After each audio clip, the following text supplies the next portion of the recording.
Hi friends, ഞാനിപ്പോൾ ഉള്ളത് മലപ്പുറം ജില്ലയിൽ കൊണ്ടോട്ടി തുറക്കൽ എന്ന് പറഞ്ഞ സ്ഥലത്താണ്. ഇവിടെ വന്നത് നബീലാനെ കാണാനാണ്. നബീലാക്ക് പറ്റിയ ഒരു വരനെ നമുക്ക് കണ്ടെത്തണം. നബീലാക്ക് ഒരു പക്വത കുറവാണ്, പഠന വൈകല്യമുണ്ട്. പക്ഷെ നബീല ആള് ഭയങ്കര സ്മാർട്ടാണ്. ആ ഒരു ബുദ്ധിമുട്ടൊക്കെ ഉണ്ട്, സ്ഥിരമായിട്ടൊരു ഗുളിക കുടിക്കുന്നുണ്ട് ഉറക്കക്കുറവിന് എന്നുള്ളതൊക്കെ ഒരു വസ്തുതയാണ്. പക്ഷെ നബീലാക്ക് ഇതൊന്നും ഉണ്ടോ?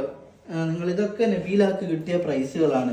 ഓള് പഠിച്ചതാണ് കേട്ടോ. ഇത് ബ്യൂട്ടീഷ്യന്റെ കോഴ്സ് പഠിച്ചിട്ട് എ ഗ്രേഡ് അല്ലടാ, എ ഗ്രേഡോട് കൂടി ഓള് പാസ്സായിട്ടുണ്ട്. +2 SLC ഒക്കെ നല്ല മാർക്കോട് കൂടി ഓള് പാസ്സായിരിക്കും. പക്ഷെ അതൊക്കെ സ്ക്രൈബിനെ വെച്ച് ആണ് എക്സാം എഴുതിയത് എന്നുള്ളത് ഒരു കാര്യമാണ് കേട്ടോ. ഇവിടുത്തെ എല്ലാ കാര്യങ്ങളും ഓള് ചെയ്യൂ. നബീല, ഞാൻ എന്തൊക്കെയാ നബീല ഉണ്ടാക്കല്? ഫുഡ് എന്തൊക്കെയാ? മന്തി നബീല മന്തിയൊക്കെ ഉണ്ടാക്കൂ. ഇവിടെ എല്ലാ ഫുഡ് ഉണ്ടാക്കും, ഇവിടുത്തെ കാര്യങ്ങളെല്ലാം ചെയ്യും. ഒറ്റയ്ക്ക് യാത്ര ചെയ്യൂ. ഒറ്റയ്ക്ക് യാത്ര ചെയ്ത് ബസ്സിലില്ല പഠിക്കാനൊക്കെ ഒറ്റയ്ക്ക് യാത്ര ചെയ്ത് പോയതാ.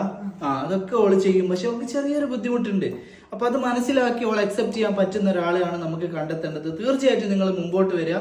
അപ്പൊ നബീലക്ക് എന്താ പറയാനുള്ള, എങ്ങനെയുള്ള പിയാപ്പിളിനെ വേണ്ടേ? മോളെ നോക്കുന്ന ഒരാളല്ല, അതെ, മോളെ മനസ്സിലാക്കുന്ന ഒരാളാണ് നമുക്ക് വേണ്ടത്. നിങ്ങൾ മാക്സിമം കൂടെ നിൽക്കുക കേട്ടോ. നബീലാക്ക് ഇപ്പോൾ 23 വയസ്സാണ്. അതായത് നമുക്കൊരു 28 വയസ്സിന്റെ ഉള്ളിലുള്ള ആലോചനകളാണ് വേണ്ടത്. മലപ്പുറം ജില്ലയും കോഴിക്കോട് ജില്ലയും മാത്രമാണ് നമുക്ക് വേണ്ടത്, അധികം ദൂരത്ത് വേണ്ട.